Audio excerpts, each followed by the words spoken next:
이제 저희 둘째 아이가 굉장히 예민해서 새벽에 또 몇 번이고 일어나는 편이에요.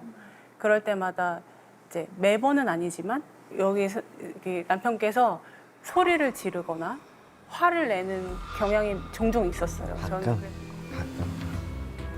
너무 화가 나서 벽에다가 1시에 깨고 2시에 깨고 3시에 깨고 4시에 깨고 5시에 깨고 6시에 깨고 7시에 깨우면 어느 인간을 갖다 놓고 1시간마다 한 번씩 깨우면 나. 아예 안 듣는 데서 한다. 그럼 하긴 한다는 얘기 아니야.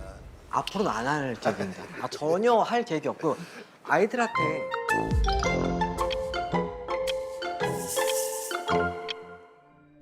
이게 진짜 헤어진다는 가정하엔 저는 돈이 더 많이 필요하잖아요. 저희는 진짜 치열하게 싸울 거거든요. 무조건 애는 저 와이프도 마찬가지고 무조건 애기는 자기. 저는 양육비를 당연히 받을 생각이고 와이프도 당연히 자기가 받고 키운다는 생각이더라고요. 그러니까 둘을 뭐 하나하나 이렇게는 아예 생각이 없으신 거예요? 아 당연하죠. 그거는 그걸로 거의 싸우지 않을까요, 저희는? 정말 이 양육권으로 싸움을 간다면은 정말 누가나 끝장이 나야지 끝나지 않을까 이거. 그냥 판결이 나도 수긍을 못할 것 같아요. 어느 한쪽이 수긍을. 만약에 아기는 직접 키우고 싶으신 거죠? 그럼요. 저희 애들 못 보면 못 살아요. 집이랑 차랑 남편이 다 가져가면 제가 뭔가 없어서 양육을 못하지 않을까. 집도 없는데 양육을 못하게 하진 않을까 싶긴 한데. 저는 이제 약간 꼼수를 생각이 나가지고 그러면 자산들을 빨리 현금화 해가지고 꽁쳐두면 그것도 물어봤는데 그 시점에 앞뒤로 기간에 다 조회를 한대요. 그래서 그거를 골드바 같은 출범 것도요? 뭐 그런 그것까지는 것까지 네, 그것까지는 잘 골드바로 다. 모르겠지만 네. 안녕하세요. 네. 저희가 남아 있는 게 이제 이혼 조정만 남아 있는데 어떤 전략은 좀 잘 짜셨어요? 나름 짠 거 같은데 먹힐지. 남편분은 뭐 생각이 굉장히 확고하던데 본인이 변호사님이랑 확실하게 저희가 이길 수 있는 방법 생각해놨습니다. 이길 수 있는 방법. 정확하게 요구하는 건 양육권은 절대 안 되고요. 양육비는 제가 받아야 되고 재산의 70%는 제가 갖고 와야 돼요. 딱 이겁니다. 놀라세요? 깔끔하게 얘기하셔가지고 놀란 게 아니라 조금 놀랐던 게 평상시 이렇게 아내분한테 하는 이렇게 모습이나 말 보면은 아직 그래도 되게 마음이 크구나라고 느꼈었는데 그렇게 경제적인 상황 얘기하시자마자 정확하게 준비해 오셔가지고 역시 사람은 앞만 보고 모르는구나라고 또 좀 느꼈습니다. 나중에 앞으로 남은 인생 여러분들이 행복하게 잘 사시는 게 중요하잖아요. 네. 네? 진짜 좋은 기회가 좀 됐으면 좋겠어요. 조금 더 잘 생각해 보시고 마지막 남은 조정 또 최선. 여보세요? 언니. 건샘을 좀 많이 오래 봤잖아 어쨌든. 혹시 많이 오래 봤지? 이제는 날 억압하고 못 먹게 하고 뭐 이런 것들에서 진짜 좀 벗어나고 싶은데 뭐 갈팡질팡하는 게 그래도 좋은 아빠니까. 그치, 좋은 아빠니까. 저번처럼 또 갑자기 폭주하고 막 집어 던지고 욕하고 이러면은 반복될까 봐 겁이 나거든. 또 이럴까 봐. 반복 되기하겠지.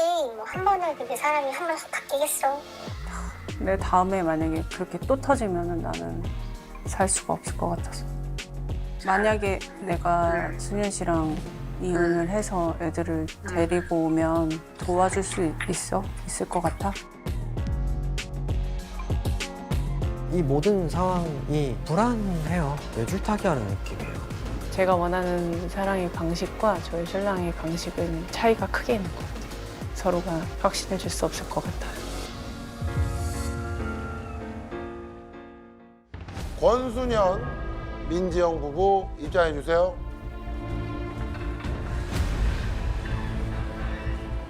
최대한 제가 갖고 올 수 있는 건 다 가지고 와야죠. 난 다 뺏어올 것이다. 무슨 이게 족반화장이지? 양육권은 제가 무조건 가져와야 돼. 두 분 다 이혼 의사가 조금씩은 있다는 것이네요. 네, 없지 않습니다. 네, 두 분 모두 이제 이혼 의사가 있으니까 그러면 우선 재산 분할부터 해보도록 하죠. 네, 사실 그 전체적인 재산이 아내 명의로 많이 형성되어 있는데요. 그 전체 적극 재산 플러스 재산도 아내 명의로 되어 있고 소극 재산 채무도 아내분 명의로 되어 있는데 전체를 5대5의 비율로 분할하는 방식으로 재산 네. 분할을 하면 좋겠다는 입장이고요. 근데 이때 그 남편 명의로 SUV 차량이 한 대 있는데요. 저희가 친권 양육권을 좀 주장하고 있어가지고 남편 명의 차량은 우리가 가져오는 방식으로 두 대 있는데 큰 차를 갖고 가겠다는 거죠? 하나는 SUV고 하나는 작은 거여서 근데 이제 5대5로 나누겠다고 하면 네. 뭐 명의를 그대로 두고 돈을 주든지 아니면은 명의를 이전을 해야 되든지 네, 그렇게 해야 될 거 아니에요? 네, 그럼 맞습니다. 어떤 방식으로 원하는 거예요? 그 아파트가 두 채니까 네. 한 채는 주고 네. 나머지는 네. 그러면 큰 집하고 작은 집이 있었잖아요. 작은 집. 작은 집, 네. 작은 집을 준다는 거죠? 작은 집, 작은 차 준다는 거죠? 근데 저희가 그거 주고 땡이 아니고 5대5로 해서 부족 부분 현금 정산하는 방식입니다. 저희 그 지금 총 재산이 5대5로 주장하실 만해요. 저희가 지금 부부간에 굉장히 힘들게 일해가지고 이룬 재산이잖아요. 네. 지금 보면 사업도 굉장히 다양하게 하세요. 네. 미용 학원 하시고 뷰티샵도 하시고 그다음 부동산도 좀 하시고 네. 스튜디오도 하세요. 근데 그런 사업을 하면서 지금의 재산을 형성하고 계신 겁니다. 물론 아내분도 같이 일을 하세요. 근데 이 사업의 기틀을 누가 만들어서 이렇게 했냐? 그건 남편분이 사실 다 했다라는 얘기예요. 그건 남편분이 사실 다 했다라는 얘기예요. 이 사업의 구조를 만들고 짜서 지금의 재산을 형성하게 네, 그래서 오해하실 수가 있는 게 네. 그 누가 시작하고 만들었는가. 제가 바닥 까는 거, 전기 까는 거부터 벽지 바르는 것부터 제가 한 땀 한 땀 다 만들었어요. 왔었나요 그때? 이거 왔죠? 바닥 깔 때 구경했잖아요. 아 구경. 그럼 본인이 까셨나요? 제가 다 아, 직접 일정 잡아서 그건 같이 시공사들이 아니 해주셨지. 저기 바닥 깐 거는 그거는 크게 중요한 게 아니니까 바닥 깐 거는 일당으로 쳐가지고 그건 계산을 해서 바닥을 깐 만큼 모든 걸 다 했다라는 거예요. 전립을. 그래서 저희는 남편 측은 기본적으로 약 7대 3의 비율 정도로 나눠야 된다. 7대 3의 비율 정도로 나눠야 된다라는 얘기고. 아니 이거는 네네네 일단 그래서 따라서 애들을 우리가 양육하고 그다음에 거기에 맞는 7대 3의 비율인 큰 집, 큰 차, 작은 집, 작은 차. 이렇게 나누면 얼추 7대 3이 비슷하게 맞아집니다. 아 7대 3인데 아이 양육권에 양육비까지. 그렇습니다. 7대 3이요. 7대 3이 말이 되냐고요. 제가 한 개 있는데 너무 화가 나는 거예요. 진짜 어떻게 그럴 수가 있죠? 그리고 사람이면 그러면 안 되는 거 아닌가요? 왜 어이가 없죠? 저는 당연하게 주장할 수 있는 부분이라고 생각을 했거든요. 그걸 그렇게 어이없게 받아들일 정도는 아니라고 생각했는데 7대 3 어떠세요? 저희가. 말도 안 되죠. 아, 말도 안 돼요? 기반을 잡았다는 거는 네. 본인의 억측일 뿐이고 아니에요? 네. 처음에 이 미용 업계를 시작하게 된 네. 건 누구 때문이죠? 저 때문이죠. 그렇죠. 첫 미용을 시작한 건 제가 시작을 하고 있었고 충주에서 샵을 하고 있던 것도 저희 언니랑 저예요. 네. 그리고 나서 샵을 운영을 하고 있는 중에 결혼을 하게 되면서 학원을 하나 더 연 것이지 본인이 기틀을 다 잡았다고 할 수는 네. 없다고 저는 그러니까 생각해요. 사실은 남편분이 봉돌이셨습니다. 공대생이셨습니다. 네, 네, 네. 그래가지고 사실 이 미용업계에 처음에 접근하는 것 자체가 진입 장벽이 상당해요. 그런데 그렇게 엄밀하게 따지자면 오히려 저희가 7이어야 되는데 그럼에도 불구하고 남편이 열심히 도와주는 노고를 인정해서 5대5를 저희가 후하게 인정했는데 여기서 7대3이 나오니까 너무 당황스럽습니다. 배신감이 장난이 네, 아니에요. 이거는 말이 안 되죠. 7대 3의 양육권 양육비까지. 네, 이거는 너무 말이 차도 안 큰 됩니다. 차 이쪽으로. 형성하신 거 인정해요. 그래서 그 운영할 때 아내분 기여했습니까? 안 했습니까?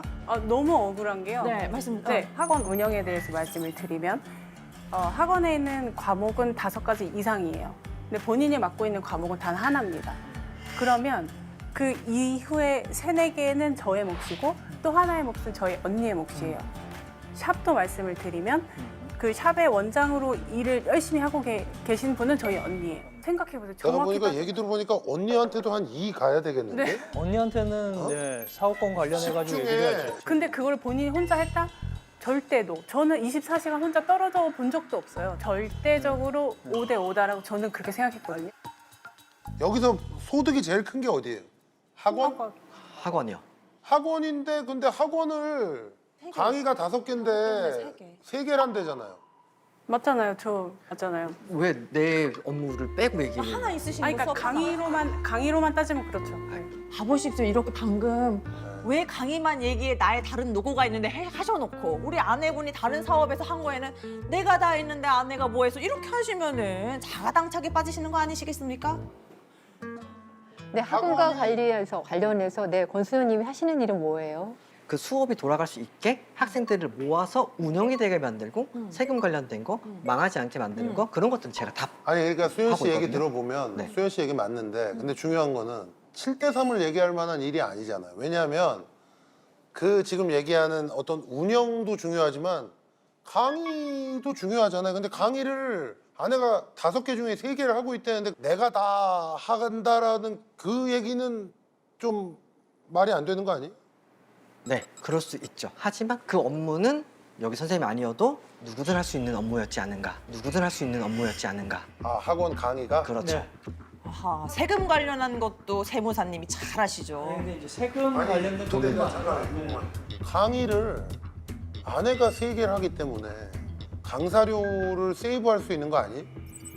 그건 인정합니다. 아니 그러니까 만약에 인정합니다. 지금 소득이 거기서 나온 소득이 얼마인지 모르겠는데 제가 멱살만 안 잡았지 눈으로 정말 레이저를 몇 번을 쐈는지 모르겠어요. 진짜 너무 말도 안 되는 얘기를 하고 있는 거예요, 저한테. 아니 근데 강의가 안 좋은데 내가 아무리 운영하고 재정만 하면 뭐예요? 그러니까 여기도 충분한 기여가 있지 않느냐 이 얘기예요. 학원은 5대5를 얼마든지 가져가셔도 됩니다. 학원은요, 다른 샵은요. 그럼 나머지 뭘 말씀하시는 거예요? 그 이제 학원을 제외를 하면 나머지는 정말 제가 다 그렇잖아요. 저의 네. 일이었거든요. 저의 일이었어요. 그러니까 스튜디오 만드는 거, 부동산을 시작하게 된 거, 그리고 샵도 지금 증설을 한 거예요. 그거의 시작도 최초는 저였어요. 그거를 아예 생각을 안 했던 친구고요. 그렇지. 아 그러면 그렇게 해요. 학원이 수익이 제일 많이 난다며.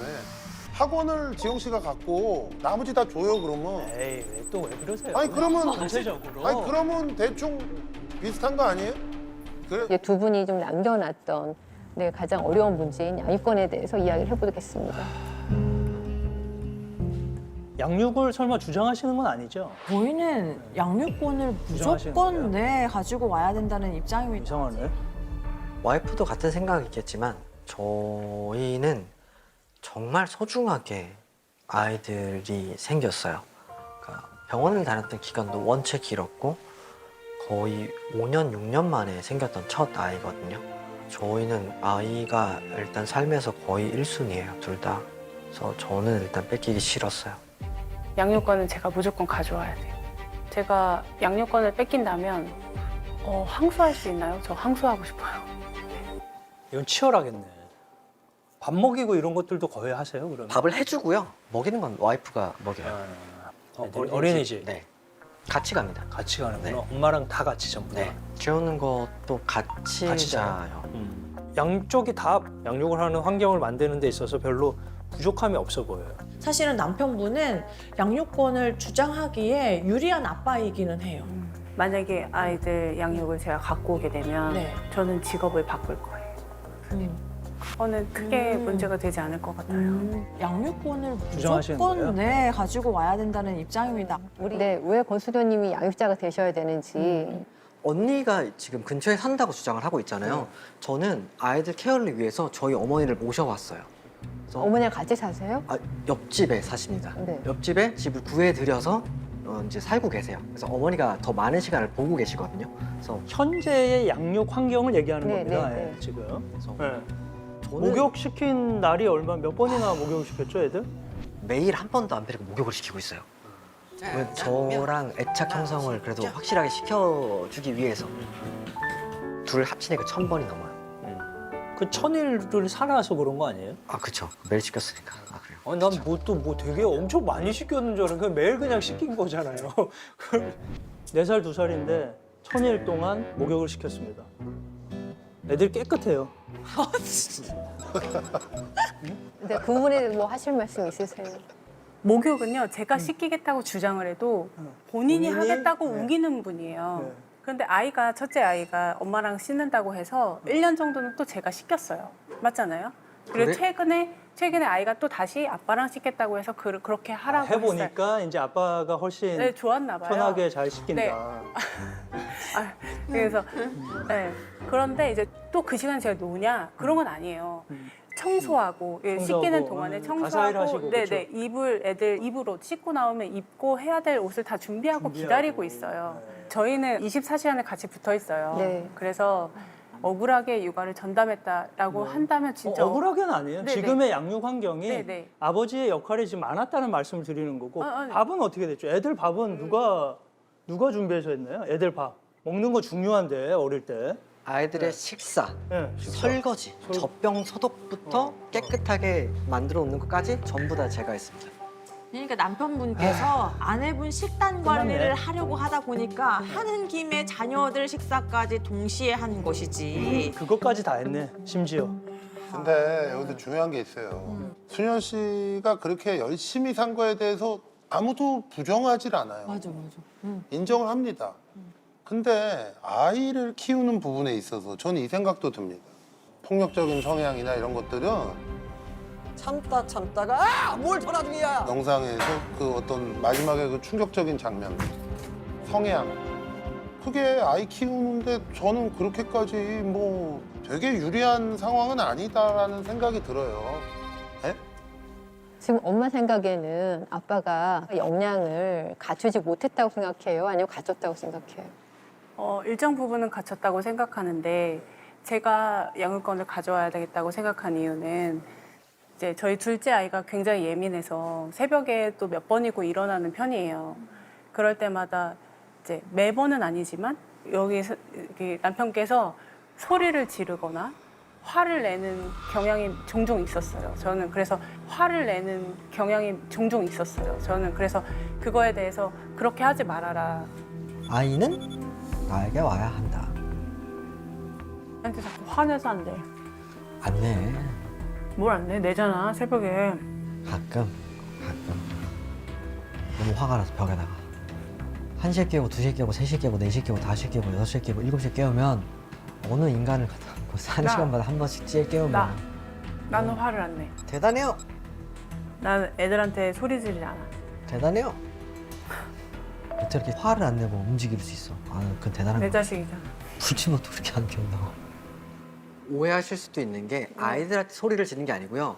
다른 방에 가서 하는 겁니다. 아이들한테 하는 게 아니에요. 그러니까 저 혼자 삭히고 오기 위해서 그런 행위가 있었던 걸 인정을 해요. 그거가 인정을 그게 해요. 근데 수현 씨 다른 방에 가서 하든 집 밖에서 하든 그게 중요한 게 아니라 그게 나중에 애들이 컸을 때 지금은 뭐 애기니까 안 한다 쳐도 지금 아까 아내한테 했던 것처럼 언제고 그게 나올 수도 있는 거잖아. 그러니까 문제는 본인은 나는 이제 이거를 고치겠다라는 게 중요한 거지. 내가 아예 안 듣는 데서 한다. 그럼 하긴 한다는 얘기 아니야. 앞으로는 안 할 계획입니다. 전혀 할 계획이 없고 아이들한테 그렇게 화를 내본 적이 정말 없어요. 그러니까. 이 부분은 공감을 하고 계세요. 공감하고 그러니까 그거는 어찌됐든 좀 길게 생각하시고 상담 치료나 이런 거를 받으셔야 돼. 그러니까 제가 이 말씀을 꺼내는 것은 하지 않아야 된다는 것을 아셨으니까 네. 저는 그 점만으로도 참 의미가 있는 시간이었다라고 감히 말씀을 드립니다.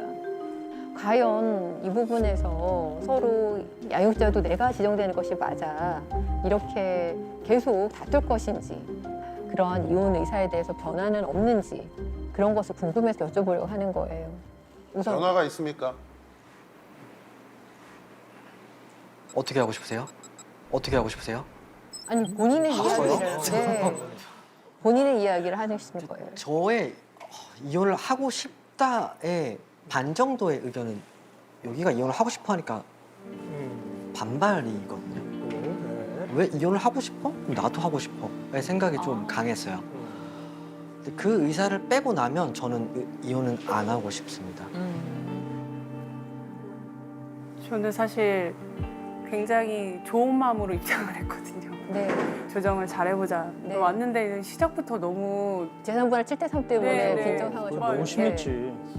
저도 모르게 감정이 확 치솟았던 것 같아요. 네, 지금 아직까지는 네, 조금 더 좋게 조정해볼 마음이 있습니다.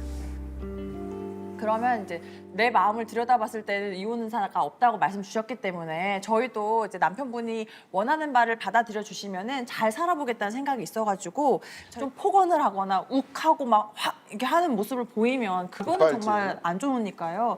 그럴 때에는 아내가 원하는 보석. 나 뭐 가지고 싶어 얘기를 했을 때 이렇게 해서 아내에게 사주는 것으로. 폭력적인 모습 이거는 당연히 안 되는 거. 이거는 무조건적으로. 네, 그래서 네. 그런 이야기나 그런 행동을 했을 때 저는 살짝 보상을 해줬으면 좋겠어요. 아, 어떤 보상을 원하시는 거죠? 뭐 제가 좋아하는 뭐 음식을 사준다던가. 되게 싫어하잖아요, 제가 먹는 거. 그러니까 그럼 본인도 안 할 거잖아요, 그거를. 그러면 폭언이나 폭력적인 네. 모습을 보이면 나에게 너 피자 한 판, 식단을 뭐 이렇게, 이렇게. 피자 두 판 이렇게. 그러면 어떨까요? 음식이 아니면 보석을 사주세요. 보석은 비싸서 못 사줄 테니까. 근데 사실 저희가 그렇게 보석이라고 한 이유가 뭐냐면요. 네, 보석은 뭐예요? 아무래도 보석은 가격이 좀 비싸니까. 비싸고 하다 비싸니까. 보니까 그렇게 한번 화냈다가 사주려고 하면 지출이 안 크시잖아요. 되니까. 그러니까 아예 그런 걸 안 했으면 하는 마음에 보석이라는 선택지가 있는 거고요. 보석을 가격을 좀 네. 정해가지고 아예 내가 야 이거 했다가 큰일 나겠네 정말. 큰일 못 나겠네 올라가겠네. 이 생각이 들 정도로 네. 뭘 하나 걸어요. 1,000만 원 가지고 될까? 저 한 3천 걸어요. 그래가지고 네. 3천 이상의 어떤 선물을 왜냐면 안 할 거라며. 안 할 거고 일단 그 부분은 이제 지속적으로 저도 이제 치료를 받을 계획이라 앞으로 벌어질 일은 아니라고 생각을 아니 하기 그러니까 때문에 그럼 약속을 하면 되니까. 얼마든지 해줄 수 있는 오케이 부분이에요. 오케이. 좋아합니다. 네. 화를 내는 상황들은 물론 없겠죠. 앞으로 발생하지 않을 상황인데 치료를 해봐야 되겠다. 그러니까 아프면 병원에 가서 고치면 되잖아요. 고쳐보자라는 생각을